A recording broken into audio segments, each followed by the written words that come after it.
योगी के नोएडा मॉडल से हारा कोरोना। देश के अलग अलग राज्यों में कोरोना वायरस ने कहर मचा रखा है। सरकार ने कोरोना की चेन को तोड़ने के लिए एड़ी चोटी का जोर लगा रखा है। बावजूद इसके कोरोना वायरस के मरीजों की लगातार बढ़ती संख्या चुनौतियों का सबब बन रही है। अब से कुछ रोज पहले तक यूपी के गौतम बुद्ध नगर का हाल भी कोरोना से बेहाल था, लेकिन कोरोना काल में गौतम बुद्ध नगर अब दूसरे शहरों के लिए एक उदाहरण बन चुका है, क्योंकि यहां इस वायरस पर शिकंजा कस लिया गया है। आखिर कैसे यूपी के सीएम योगी आदित्यनाथ के नोएडा मॉडल से हार गया कोरोना, आइए दिखाते हैं इस रिपोर्ट में।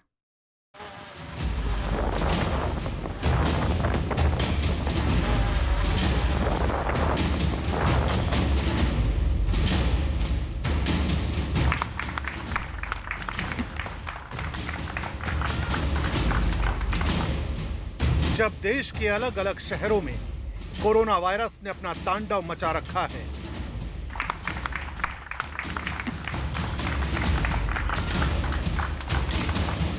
तब यूपी के गौतम बुद्ध नगर से आई ये खबर आपको चौंका सकती है, क्योंकि यहां के कोरोना कंट्रोल रूम ने लगातार बढ़ते जा रहे वायरस की रफ्तार पर ब्रेक लगा दिया है। बेकाबू वायरस पर गौतम बुद्ध नगर पुलिस ने कसी नकेल। गौतम बुद्ध नगर में कोरोना को परास्त कर चुके हैं 190 से ज्यादा मरीज।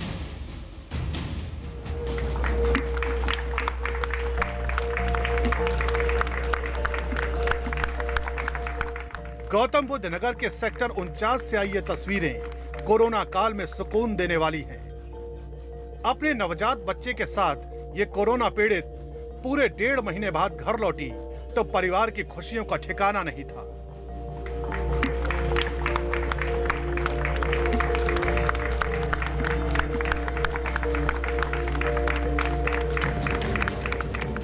तालियों की गड़गड़ाहट के बीच फूलों से कोरोना को मात दे चुकी इस महिला का स्वागत किया गया।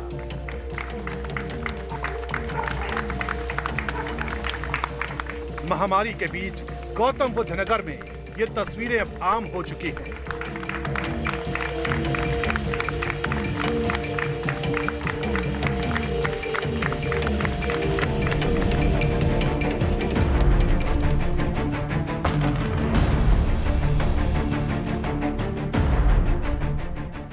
लेकिन अब से 1 महीना पहले अप्रैल के पहले सप्ताह तक हालात ऐसे नहीं थे। मरीजों की तादाद लगातार बढ़ती जा रही थी। सिस्टम कोरोना को मात देने के लिए एड़ी चोटी का जोर लगा रहा था।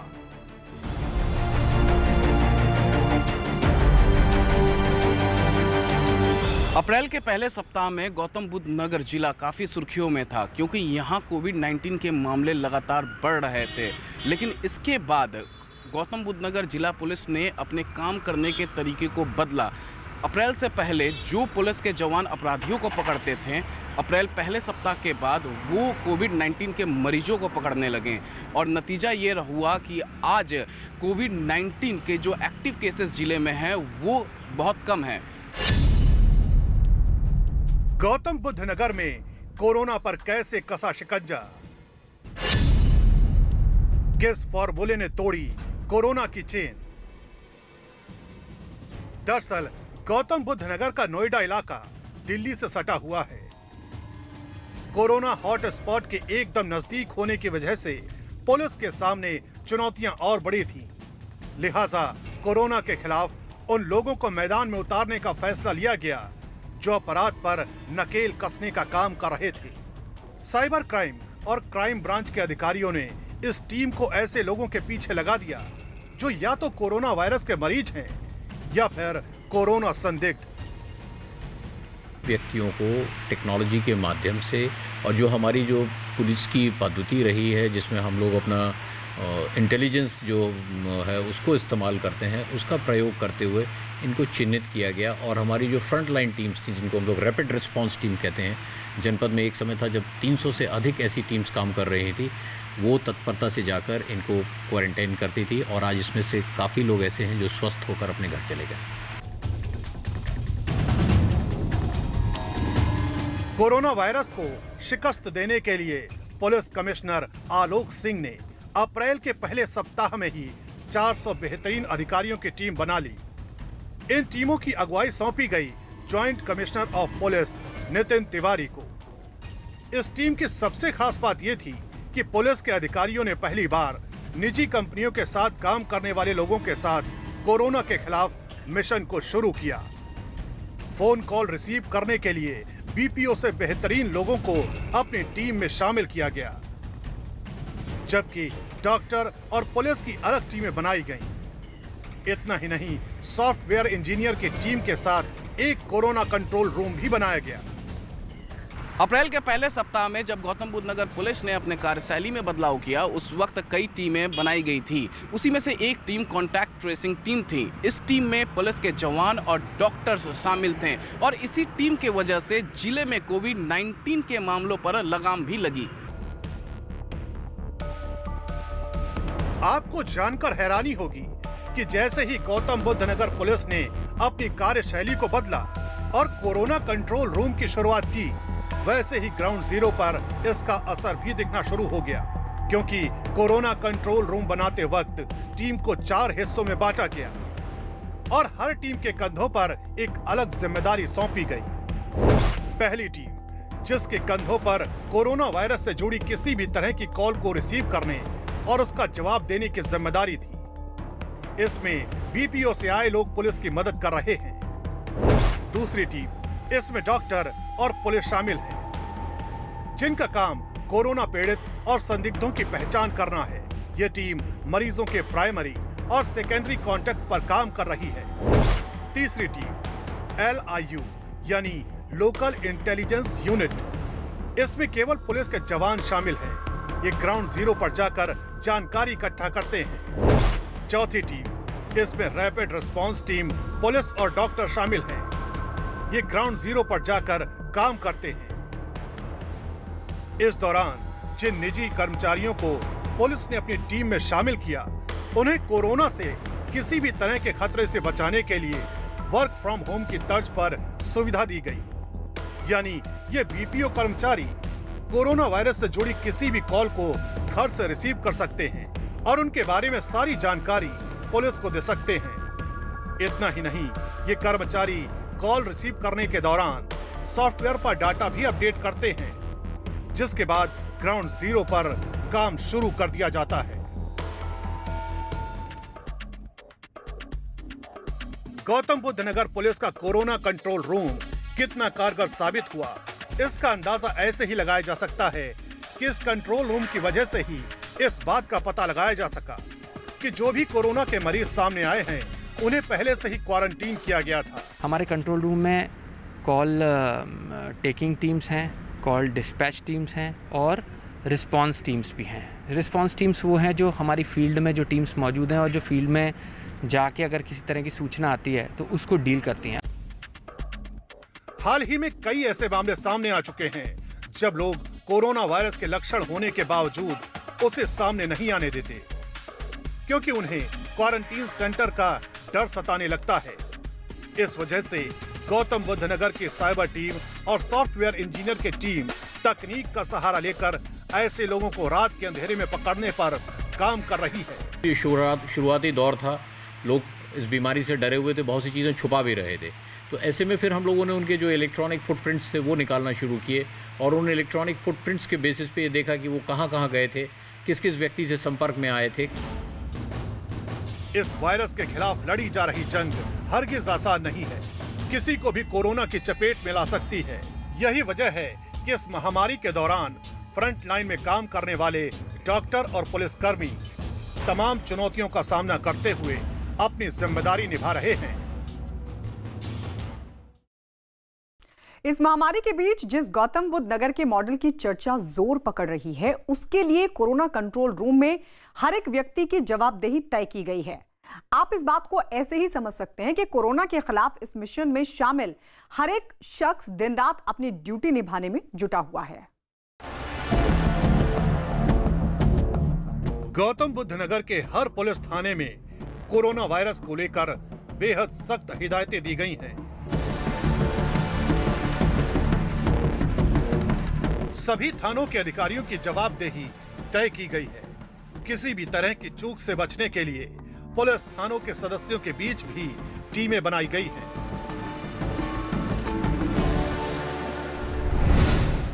पहली टीम, ये टीम पुलिस पिकेट पर मौजूद रहती है और सख्ती से लॉकडाउन का पालन कराती है। दूसरी टीम, ये टीम पीसीआर वैन पर तैनात रहती है, जो कोई कॉल आते ही मौके पर पहुंच जाती है। और तीसरी टीम ऑफ बीट ऑफिसर की है, जो दिन रात अपने इलाके पर नजर रखता है। कोरोना वायरस की वजह से जो आंकड़े आए हैं, उनसे ये पता चला है कि ये 50 साल की उम्र या उससे ज्यादा की उम्र वालों पर खतरनाक तरीके से हमला करता है। यही वजह है कि गौतम बुद्ध नगर पुलिस ने ऐसे पुलिस वालों को थाने में तैनात कर दिया है जिनकी उम्र 50 साल या उससे ज्यादा है।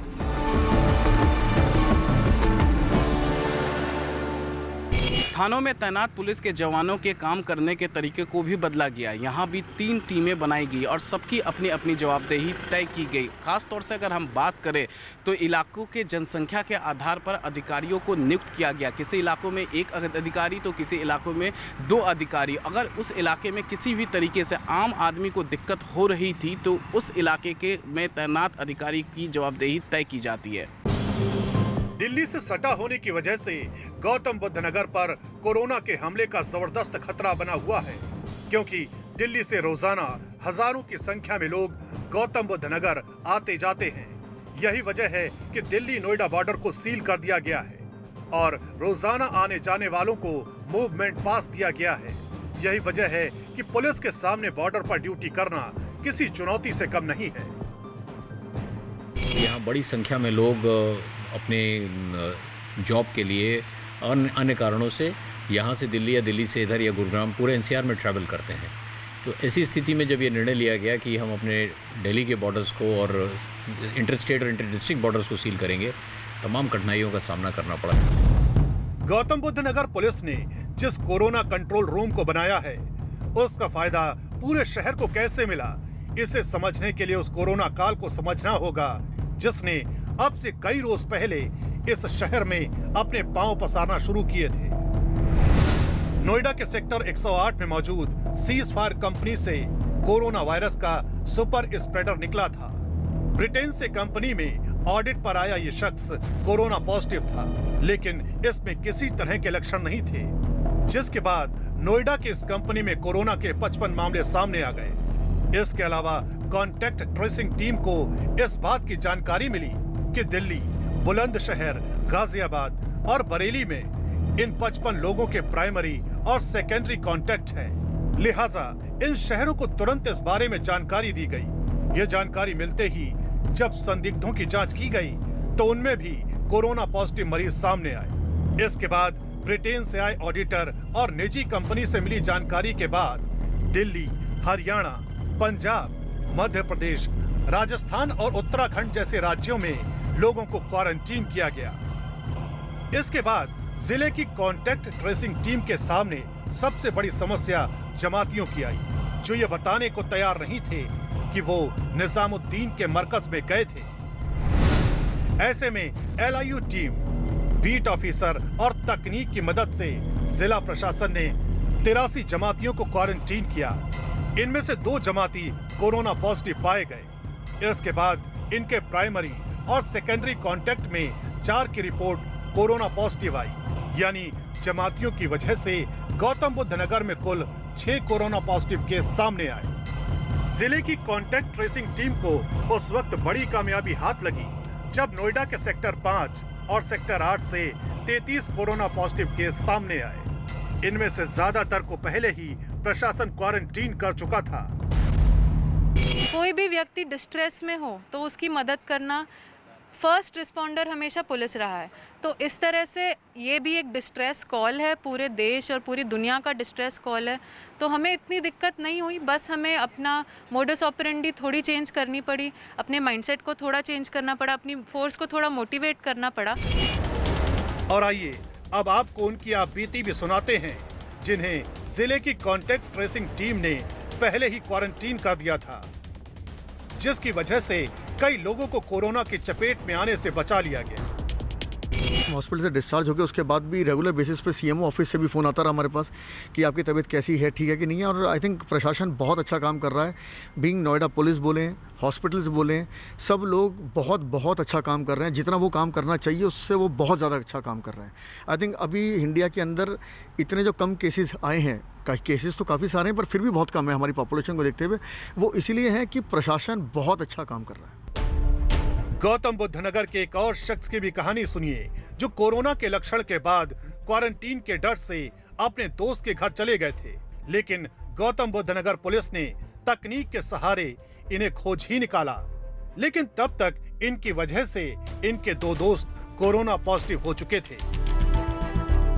मुझे बाद में जानकारी मिली कि मेरे 2 दोस्त भी पॉजिटिव निकले थे। 3 थे हम, 1 नेगेटिव आए थे, 2 पॉजिटिव निकल गए थे उनमें। आपकी गलती की वजह से पॉजिटिव हुए थे क्योंकि आप उनके यहाँ चले गए? हाँ, मुझे घबराहट के कारण मैं उनके पास चला गया जो मेरी गलती थी, और मेरी वजह से शायद वो दोनों पॉजिटिव हुए।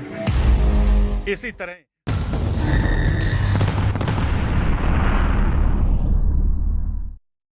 खबर उत्तर प्रदेश के मेरठ से है। मेरठ में बिहार जाने के लिए सैकड़ों मजदूर रेलवे स्टेशन पर उमड़ पड़े। ये लोग बिहार जाने के लिए श्रमिक स्पेशल ट्रेन पकड़ना चाहते थे, लेकिन स्टेशन पर घुसने से पहले उन्हें थर्मल स्क्रीनिंग के लिए रोक लिया गया। अचानक पहुंचे सैकड़ों मजदूर स्टेशन पर इकट्ठा हो गए और जब उनमें से कुछ को जांच के बाद अंदर प्लेटफॉर्म पर भेजा गया तो उनमें धक्का मुक्की मच गई। तस्वीरें उत्तर प्रदेश के मेरठ की आप देख रहे हैं। स्क्रीनिंग के लिए इन मजदूरों को रोका गया था और देखिए किस तरह से बड़ी तादाद में ये मजदूर दिखाई दे रहे हैं। फाइनल इसका स्टेशन है अररिया, उससे पहले ये पूर्णिया में रुकेगी। हम आज यहाँ से बिहार के 7 जिलों के लोगों को भेज रहे हैं और ये तकरीबन 1500 लोग हैं जिनको आज भेजा जा रहा है। इन सभी के लिए जो है ट्रेन में चढ़ाने से पहले सबकी मेडिकल स्क्रीनिंग की गई है। जो लोग मेडिकली फिट पाए गए हैं उन्हीं को अंदर परिसर में रेलवे में जो है प्रवेश दिया गया है। और इसी खबर पर हमारे साथ संवाददाता अजीत जुड़ गए हैं। अजीत, ये बताइए इस वक्त वहाँ किस तरह की स्थिति है? देखिए, बिल्कुल यहाँ सोशल डिस्टेंसिंग की जो धज्जियां हैं वो उड़ती आपको दिखाई दे रही है। और 2 ट्रेनें मेरठ पहुंची हुई थी बिहार के अररिया जा रही थी, जिसमें 7 जिलों के लगभग 1500 लोगों को भेजा जा रहा था और सभी की स्क्रीनिंग की गई थी। लेकिन तभी जो अंदर भेजा गया था उनको टिकट भी दिया गया था। यद्यपि जो लोग थे एक साथ भीड़ इकट्ठा हो गई, जिसको लेकर प्रशासन के हाथ पांव फूल गए। कुल मिलाकर ऐसी तस्वीरें जो है लॉकडाउन में बिल्कुल जो बेहद दुर्भाग्यपूर्ण है, क्योंकि जिस वजह से ये काम किया जा रहा है कि सोशल डिस्टेंसिंग को मेंटेन किया जाएगा, कोरोना वायरस को दूर रखना है, लेकिन यहाँ कुछ अलग तस्वीरें दिखी, जिसको लेकर अब प्रशासन जरूर ये कह रहा है कि वहाँ ट्रेनें रुकी थी, लोगों को खाना पानी दिया जा रहा था। इसकी वजह से जो लगभग जो जम्मू तवी जा रही थी ट्रेन, उसमें भी लगभग 400 लोग सवार थे। उन सभी लोगों की जो प्रोसेस है उसको पूरा किया जा रहा है। लेकिन जो तस्वीरें आई वो बिल्कुल जो लॉकडाउन की तस्वीरें होनी चाहिए वो नहीं थी। जी शुक्रिया अजीत आपका इस जानकारी के लिए। आगे बढ़ते हैं, अब आपको हम लेकर चलते हैं गाजियाबाद। यहाँ आज हजारों की भीड़ उमड़ पड़ी। गाजियाबाद के रामलीला ग्राउंड में ट्रेन में रजिस्ट्रेशन के लिए प्रवासी मजदूरों की भीड़ जमा हो गई। भीड़ इतनी ज्यादा कि लोग एक दूसरे के करीब खड़े नजर आए। सोशल डिस्टेंसिंग का कोई ध्यान ही नहीं रखा गया। घर जाने के लिए प्रवासी मजदूरों ने नियमों की परवाह तक नहीं की। प्रशासन भी भीड़ को संभालने में पूरी तरह से विफल दिखा।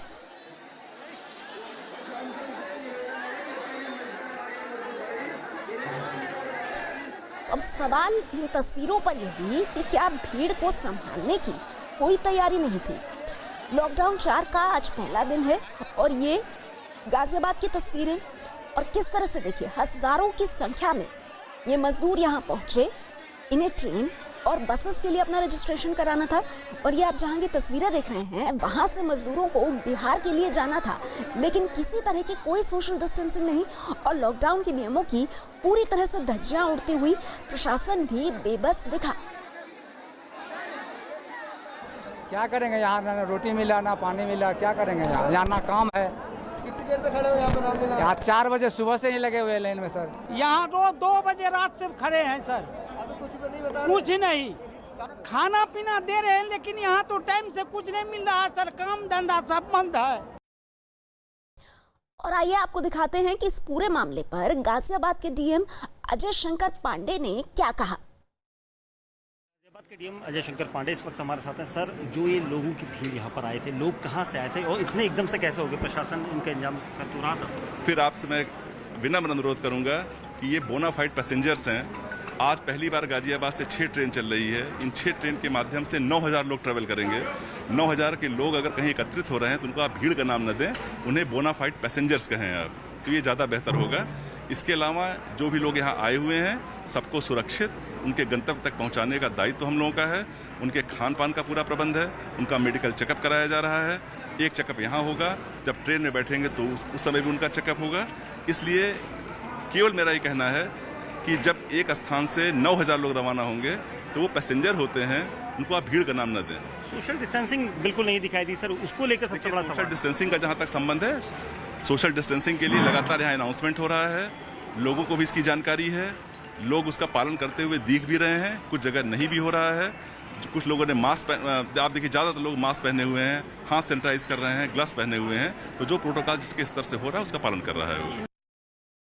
और हमारे साथ इसी खबर पर हमारे दो संवाददाता जुड़ गए हैं। अमित सिंह हमारे साथ हैं और साथ ही दीपक बिष्ट। दीपक, सबसे पहले मैं आपके पास आना चाहूंगी।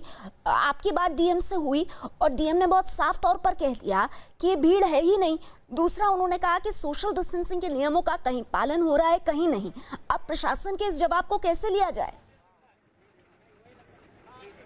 देखिए, कहीं ना कहीं प्रशासन ने इस पूरे मामले में अपनी सफाई देता जरूर दिखा, या यूँ कहे कि पल्ला झाड़ता दिखा, क्योंकि उनका ये कहना था कि 9000 लोग एक साथ इस ग्राउंड में आ गए तो उसके बाद सोशल डिस्टेंसिंग का उनका जो पालन कराने का जो अनाउंसमेंट था वो भी धरा का धरा रह गया। आप देख सकते हैं यहाँ पर, ये मैं उस लाइन को दिखा रहा हूँ जो बिहार जाने वाली बस के लिए खड़ी है, लेकिन यहाँ पर आप देख सकते हैं सोशल डिस्टेंसिंग का कितना पालन यहाँ पर आप हो रहा है, अपने दर्शकों को हम दिखा रहे हैं। एनडीआरएफ भी इन लोगों को खाना बांट रही है, क्योंकि ये लोग बसों में बिहार को जाएंगे तो रास्ते में खाने के कोई दिक्कत ना हो, इसको लेकर एनडीआरएफ की टीम जो है खाना बांट रही है।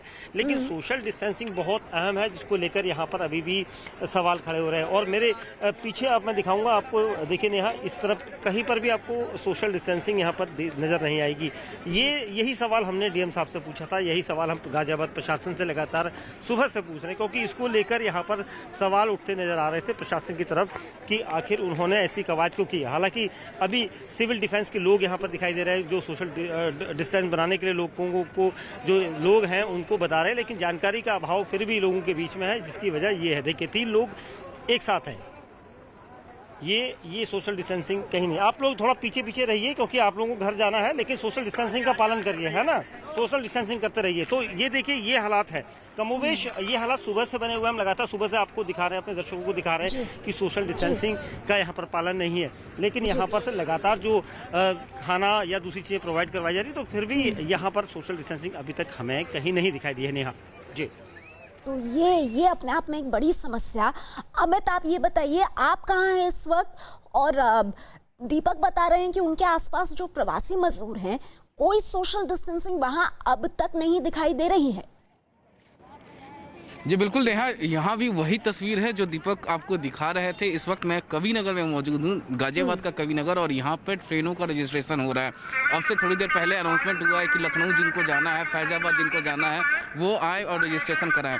तस्वीरें हर एक चीज़ बयां कर रही है। आप देखिए तस्वीरों में, जैसे ही हमारा कैमरा यहाँ पहुँचा उसके बाद से थोड़े हरकत में आए उत्तर प्रदेश पुलिस के जवान, और उन्होंने थोड़ी बहुत यहाँ पर सोशल डिस्टेंसिंग का पालन करवाने की कोशिश की। लेकिन फिर भी आप तस्वीरों में देखेंगे तो लोग जो हैं एक साथ हैं, एक साथ बैठे हुए हैं, एक दूसरे के ऊपर चढ़ने की कोशिश कर रहे हैं, सटे हुए हैं। दूसरी तस्वीर देखिए यहाँ पर देखिए, वो मजदूर हैं जो सुबह से ही यहाँ पर बैठे हुए हैं अपने गांव, पैतृक गांव जाने के लिए। अब देखिए झुंड के झुंड एक साथ ये लोग बैठे हुए हैं। एक और तस्वीर आपको मैं यहाँ पर दिखाता हूँ।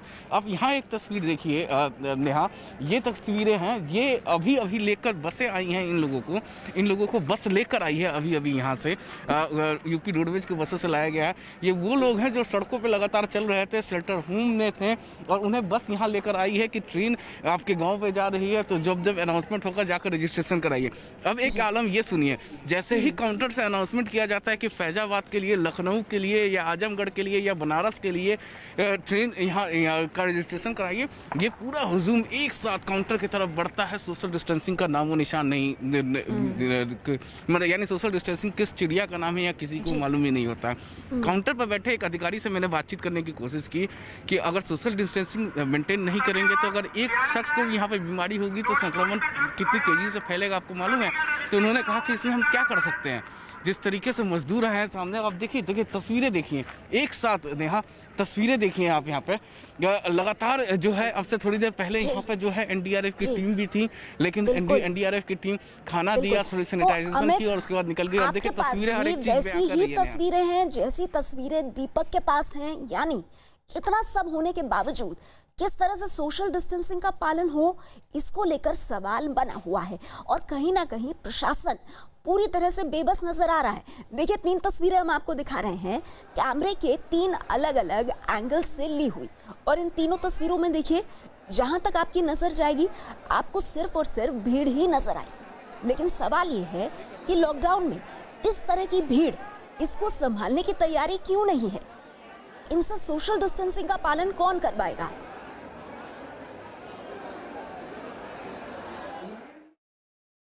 मजदूरों को उनके घर छोड़ने के लिए कांग्रेस की तरफ से बसों की पेशकश पर उत्तर प्रदेश सरकार ने प्रियंका गांधी को जवाब दिया है। यूपी सरकार ने कांग्रेस महासचिव प्रियंका गांधी से ड्राइवर और कंडक्टरों के नाम के साथ 1000 बसों की लिस्ट मांगी है। यूपी के गृह विभाग के अपर मुख्य सचिव अवनीश अवस्थी की तरफ से प्रियंका गांधी के निजी सचिव को इस मामले में एक चिट्ठी भी लिखी गई है। इस चिट्ठी में लिखा गया है कि बसों की जानकारी तुरंत उपलब्ध कराएं ताकि प्रवासी मजदूरों को इसका इस्तेमाल करवाया जा सके।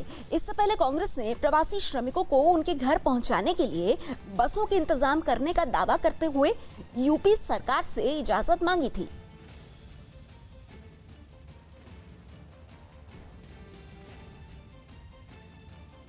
लॉकडाउन 4 के बीच अपने घरों को लौट रहे मजदूरों ने अहमदाबाद में जमकर हंगामा किया है। आईएम अहमदाबाद के सामने गुस्से से भरे मजदूरों ने पुलिस पर पथराव भी किया। हंगामा करने वाले तमाम मजदूर उत्तर प्रदेश जाने के लिए ट्रेन बढ़ाने की मांग कर रहे थे। और इसी दौरान देखिए किस तरह से पुलिस पर पथराव किया। आईएम अहमदाबाद के ठीक सामने वाली रोड और वहां मौजूद मजदूरों ने गुस्से में आकर पुलिस पर पथराव किया। बाद में पुलिस ने इन्हें गाड़ियों में भरा।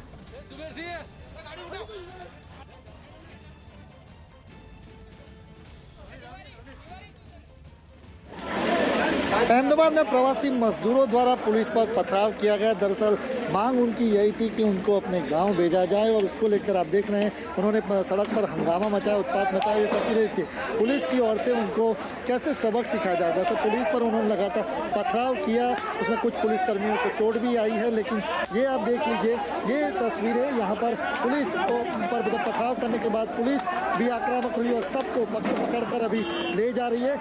यूपी और बिहार जाने के लिए उनकी मांग थी और ट्रेन के लिए व्यवस्था भी की गई थी, लेकिन मौके पर कुछ बदलाव हुआ, ये अभी बताया जा रहा है। इसकी आधिकारिक जानकारी नहीं है, लेकिन पुलिस पर जबरदस्त पथराव करने के बाद जो ये पूरा इलाका है जहाँ पर मजदूर लोग रहते हैं वहाँ पर पुलिस भारी मात्रा में यहाँ पर पुलिस आई और एक एक व्यक्ति को यहाँ पर पकड़ कर उनको गिरफ्तार कर रही है जिन्होंने पुलिस पर पथराव किया था। और ये आप देख लीजिए तस्वीरें, यहाँ पर एक एक व्यक्ति को यहाँ पर पकड़ कर अभी पुलिस पकड़ कर ले जा रही है थाने और सभी पर कार्रवाई होगी। पुलिस को भी कई जगहों पर चोट आने की जानकारी भी अभी फिलहाल हो रही है। अहमदाबाद का एन का इलाका और वस्त्रापुर इलाके में ये पुलिस पर पथराव प्रवासी मजदूरों द्वारा किया गया था। जनक दवे, न्यूज़ 18 इंडिया, अहमदाबाद। सूरत में मजदूर परिवारों ने अपने अपने घरों से निकलकर जमकर हंगामा किया। सूरत के सिद्धार्थनगर इलाके में तकरीबन 5000 मजदूरों के बीच 2000 लोगों का खाना आने से मजदूर नाराज हो गए और घरों से निकलकर नारेबाजी करने लगे। दरअसल नगर निगम और कई निजी संस्थाएं अब तक खाना पहुंचाती रही हैं, लेकिन ज्यादातर प्रवासी मजदूर अपने गांव चले जाने से रसोई घर बंद कर दिए गए, जिससे लोगों तक खाना नहीं पहुंच पा रहा है और इसी को लेकर सूरत में हंगामा हुआ।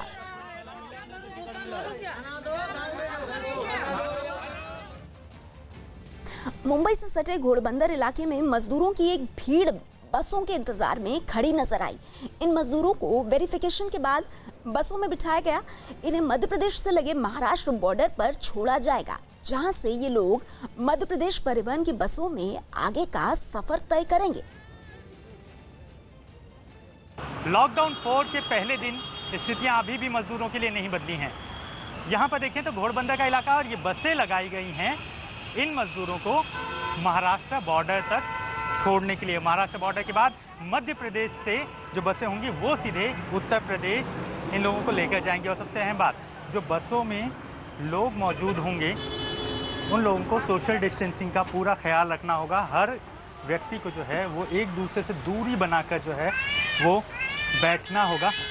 और ये दूरी पूरे यानी बस में केवल 22 लोग ही मौजूद रह सकते हैं और 22 लोगों के अलावा और कोई भी बस में मौजूद नहीं रहेगा। तो बच्चे ने कुछ खाया है अभी तक? हाँ, बिस्किट उस्किट खाया है। कब से आप लोग इंतजार कर रहे थे बस का? कल 4 बजे से। और आज जाके बस मिली है? हाँ। कहाँ जाना है? भदोही जाना है। मैं एक गाजीपुर जिला। कितने दिन से फंसे थे? कल से फंसे थे, कल 2 बजे से। बस जो है वो सोशल डिस्टेंसिंग, हर एक सीट पर अगर आप देखें तो आपको दिखाई पड़ेगा कि हर एक सीट पर केवल एक व्यक्ति ही बैठ सकता है।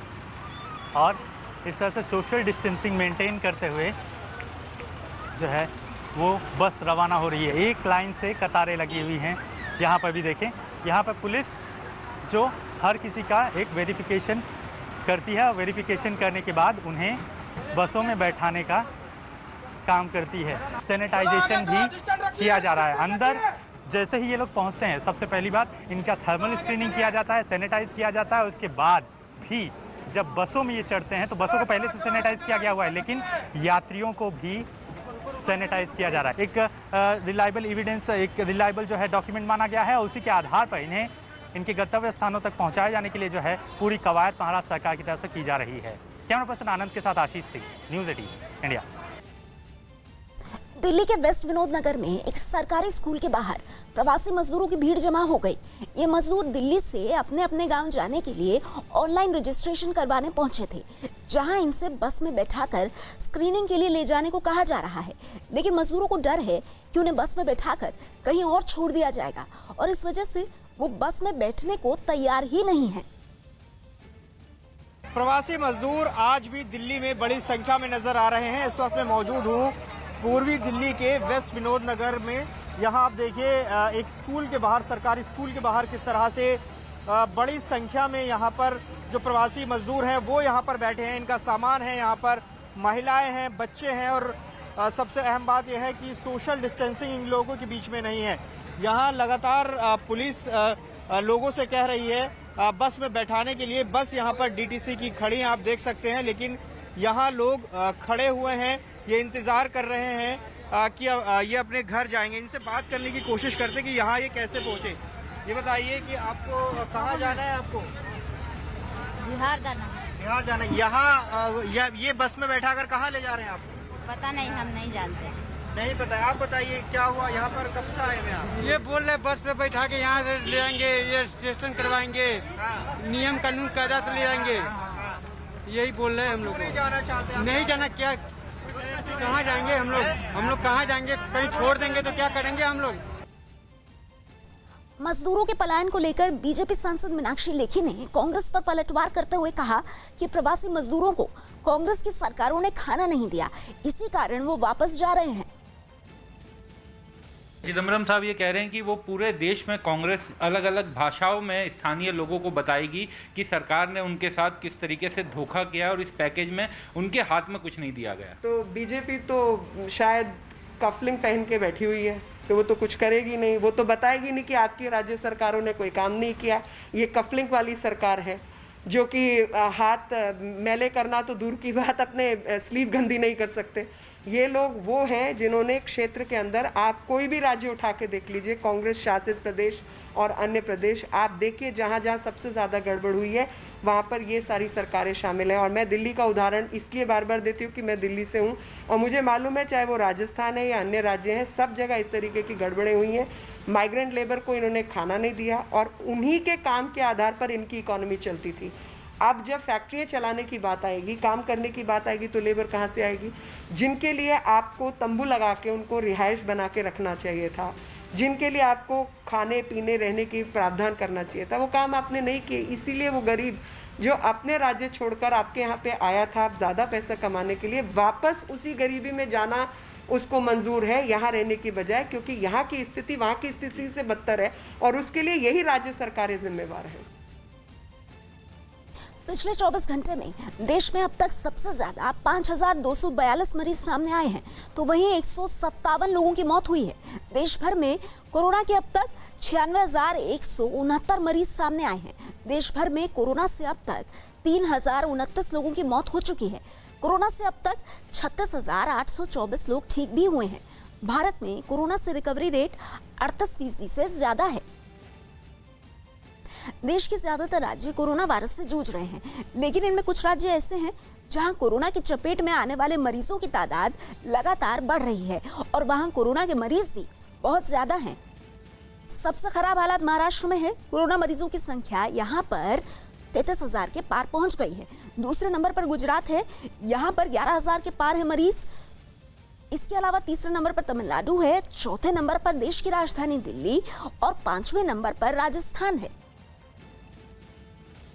कोरोना वायरस के कहर से पूरी दुनिया बेहाल है। दुनिया के 185 देश इस वक्त इस महामारी की चपेट में हैं। पहले नंबर पर अमेरिका है, यहाँ कोरोना के मरीज 14,86,000 से ज्यादा हो चुके हैं। रूस दूसरे नंबर पर है, यहाँ मरीजों की संख्या 2,81,000 के पार है। ब्रिटेन इस लिस्ट में तीसरे नंबर पर है, कोरोना मरीजों की संख्या 2,44,000 के पार पहुंच गई है। ब्राजील चौथे नंबर पर है और 5वें नंबर पर स्पेन है।